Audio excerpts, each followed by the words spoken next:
मला माहित आहे का, मी विधवा आहे. 5 वर्षापासून मी एकटीच राहते. दिवस तर माझा जातो हो, पण रात्र मी खूप तडफडत असते. कुणीतरी यावं आणि माझं शरीर करावं मला वाटतं. मग त्यांनी मला जवळ घेतलं आणि माझ्यासोबत सलग चौथ्यांदा. नमस्कार मित्रांनो, आजची हृदयस्पर्शी मराठी कथेत तुमचं स्वागत आहे. तर सुरू करूया आजची कहाणी. माझं नाव मनीषा आहे आणि मी नाशिकमध्ये राहते. माझं लग्न झालेलं होतं, पण पतीच्या मृत्यूनंतर मी एकटीच घरात राहते. 35 वर्षाच्या वयात मी विधवा झाले. 35 वर्षाची विधवा असतानाही मी माझं शरीर खूप चांगलं सांभाळलं होतं. मित्रांनो, तुम्हाला माहीतच आहे की पावसाळ्याचे दिवस चालू आहेत.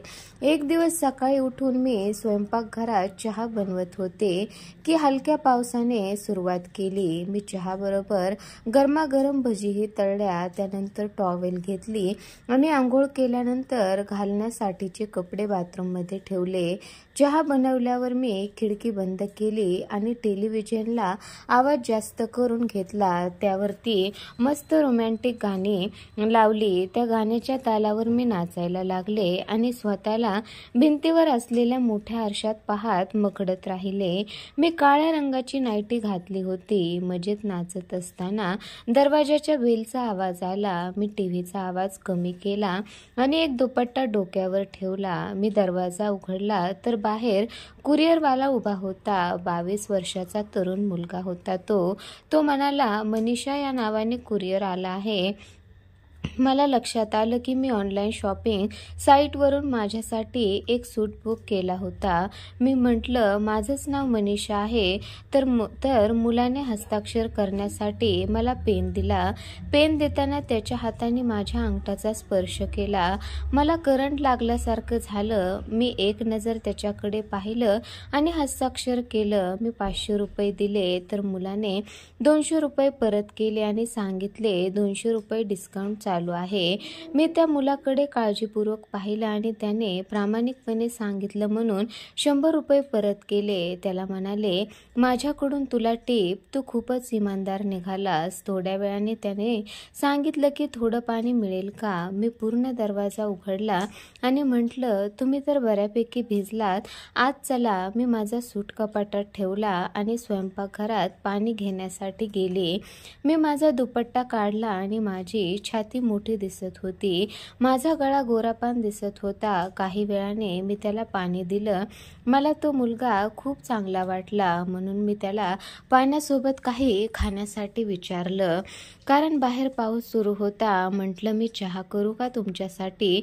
सुरुवातीला त्याने नकार दिला, पण त्याला माझ्याबरोबर अधिक वेळ घालवायचा होता म्हणून त्याने नंतर होकार दिला. मी घरात एकटीच होते आणि एकट्या बाईला पाहून कोणत्याही पुरुषाचे मन बदलेल. त्यातल्या त्यात मी गोरीपान दिसायला देखणे. मी त्याला चहा आणि बिस्किट आणून दिली. अचानक तो शिंकला. मी म्हटलं, तुम्हाला सर्दी झाली आहे का. तुम्ही थोडा वेळ इथं थांबू शकता कारण अजून पाऊस चालूच आहे. तुमचे कपडेही चांगले भिजले आहेत. तुम्ही बाथरूममध्ये जाऊन फ्रेश होऊ शकता. त्याने माझ्याकडे पाहून एक स्मित हास्य केलं आणि तो मुलगा बाथरूममध्ये गेला. दरवाजा बंद करून लाईट लावली. तिथे माझ्या आंघोळीसाठी टॉवेल आणि आतले कपडे आधीच ठेवले होते.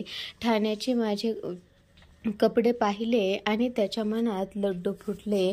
मुलाने त्याचा शर्ट काढला आणि त्या टॉवेलने शरीर पुसलं. त्यावेळी मी दरवाजावर टकटक केली. त्याने बाथरूमचा दरवाजा थोडा उघडला. मी त्याला काळ्या रंगाचा कुर्ता दिला आणि म्हटलं, हे घ्या, घालून घ्या. मुलाने तो कुर्ता घातला आणि त्याचा शर्ट सुकण्यासाठी ठेवला. तो बाथरूममधून बाहेर आला तेव्हा खूपच हँडसम दिसत होता. त्याची बॉडी पिळदार दिसत होती. तो सोफ्यावर बसून टीव्ही पाहू लागला. मी स्वयंपाकघरातून चहा आणि भजी घेऊन आले आणि त्याला विचारलं, तुमचं नाव काय आहे. मुलाने उत्तर दिलं, अमर. त्याने मला विचारलं, तुमच्याबरोबर आणखी कोण राहतं इथे. मी म्हटलं, फक्त मी आणि माझे पती होतो, पण आता त्याचं निधन झालं आहे. त्याने विचारलं, माफ करा, पण कसे निधन झालं? मी म्हटलं, एका अपघातात. हे सांगताना माझ्या डोळ्यात पाणी आलं. सुमितनं माझ्या दुःखात सहभागी होण्याचा प्रयत्न केला. त्यासाठी तो माझ्याजवळ येऊन बसला. त्याने माझ्या मांडीवरती हात ठेवला आणि थोडं थोपटलं आणि म्हणाला, जाऊ द्या, रडू नका. जे झालं त्याला समोरे जा. त्याने जसा माझ्या मांडीवर हात ठेवला तसं माझ्या अंगात शिरशिरी निर्माण झाली. खूप दिवसांनी कोणत्या तरी परपुरुषाने मला हात लावला होता. त्याचा मला सहवास चांगला वाटू लागला. मी त्याला विचारलं, तू हे का काम करतोस? त्याने सांगितलं, त्याने ग्रॅज्युएशनपर्यंत शिक्षण घेतलं आणि तो इथे गेल्या 1 वर्षापासून राहत आहे. त्याला कुठलीच नोकरी मिळाली नाही, म्हणून त्याने कुरिअर कंपनीत नोकरी सुरू केली. आम्ही 1 तास बोलत होतो. मी सुमितला माझ्या लग्नाची छायाचित्र दाखवू लागले. सुमित म्हणाला, तुम्ही तेव्हा एका सुंदर अप्सरेसारख्या होतात. मी हसून लाजले आणि लगेच म्हणाले, आता नाही दिसत का? तर तो मला म्हणाला, आजही खूप सुंदर दिसा तुम्ही. तो माझ्यासोबत फ्लर्टिंग करू लागला. मी लाजतच रिकामी प्लेट उचलली, कप घेऊन स्वयंपाकघरात गेले. खूप वेळ झाला होता. आता मी आंघोळ करण्याच्या तयारीत होते. सुमित त्यावेळेस माझ्याकडेच लक्ष देत होता, माझ्या शरीराला निहाळत होता. मी आंघोळीसाठी जात होते की अचानक तो माझ्या बेडरूममध्ये परत आला. सुमितला असं अचानक आलेलं पाहून मी आश्चर्यचकित झाले. मी विचारलं, लग्नाचा अल्बम कसा वाटला? सुमित म्हणाला, खूप सुंदर. अजूनही तुम्ही तशाच सुंदर दिसता. हे ऐकून मी खास अंदाजात हसली. मी त्याला म्हणाले की मला आंघोळीला जायचे, तुम्ही बसा, TV पाहत. मी आंघोळीला गेले. काही वेळाने बाथरूममधून मी आवाज दिला, मी टॉवेल विसरले आहे, देऊ शकाल का? सुमित टॉवेल घेऊन आला आणि त्याने दरवाजा वाजवला. मी हळूच थोडासा दरवाजा उघडला आणि डोकावून टॉवेलसाठी हात पुढे केला. तो माझ्याकडेच पाहत होता. त्याच्या मनात वासना निर्माण होत होती. त्याची खूप इच्छा झाली होती मला आंघोळ करताना पाहण्याची, पण त्याने कंट्रोल केलं आणि मला टॉवेल दिला. थोड्याच वेळात मी आंघोळ करून बाहेर आले. मी काळ्या रंगाचा लेहंगा आणि काळ्या रंगाची टॉप घातली होती. त्यात मी एकदम भारी दिसत होते. डोक्यावर टॉवेल बांधला. माझ्या गळ्यावरती काहीच नव्हते. माझी मोठी छाती दिसत होती. सुमित मला पाहूनही असा दाखवत होता की तो TV पाहत आहे. मी आरशासमोर उभी राहिले. मी माझे सर्व केस सोडले आणि सोडलेले केस माझ्या सौंदर्याला अजूनच वाढवत होते. सुमितला पाहून असं वाटत होतं की त्याच्या मी मनात आहे. त्याला वाटत होतं गुपचूप उठून मला मागून पकडावं आणि मला मिठीत घ्यावं. तेव्हा मी सुमितकडे पाहिलं आणि सुमित घाबरला. पुन्हा त्याच्या चोर नजरा TVवर वळाल्या. काही वेळाने मी सुमितच्या जवळ जाऊन बसले आणि त्याच्याशी बोलू लागले. मधून सुमितचा हात माझ्या हाताला स्पर्श करत होता, पण मी त्याला विचार केला नाही. त्यामुळे सुमितची हिंमत अजून वाढली. आता तो जाणून बुजून माझ्या हाताला स्पर्श करू लागला. अशाच प्रकारे दुपारी 1 वाजले. पाऊस कमी झाला होता. आम्ही दोघेही जेवण करू लागलो. सुमितने विचारलं, आता तुम्ही दुसरं लग्न का नाही करत? मी म्हटलं, पहिलं तुम्ही सांगा, तुम्ही अजून कसं लग्न केलं नाही? त्याने सांगितलं, माझ्या आईला माझं लग्न करायची खूप इच्छा आहे, पण मीच टाळतो. अजून कोणतीही मुलगी आवडलेली नाही. जेव्हा आवडेल तेव्हा करेल. तुम्हाला कशी मुलगी आवडते? मी विचारलं. तुमच्यासारखी समजदार असलेली, घरगुती काम जाणणारी, जी मला रोज गरमागरम चहा, अगदी तुमच्यासारखे भजे बनवून देऊ शकेल.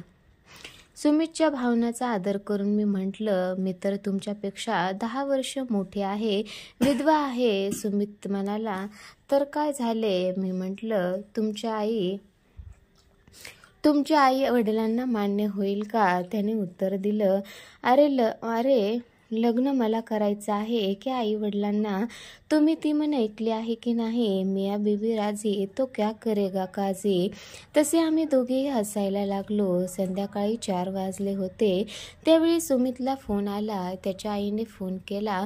तो बोलण्यासाठी स्वयंपाकघरात गेला. मी भिंतीला कान लावून सुमितच्या गप्पा ऐकत होते. सुमितने ओळखले की मी जवळच आहे, म्हणून सुमित म्हणाला, नाही आई, आता मुलगी पाहण्याची गरज नाही, मला एक मुलगी आवडली आहे. ते ऐकून मी लाजले आणि नजर चुकून सुमितला पाहू लागले. त्यानंतर सुमितने फोन कट केला. त्यावेळी पाऊस पुन्हा सुरू झाला.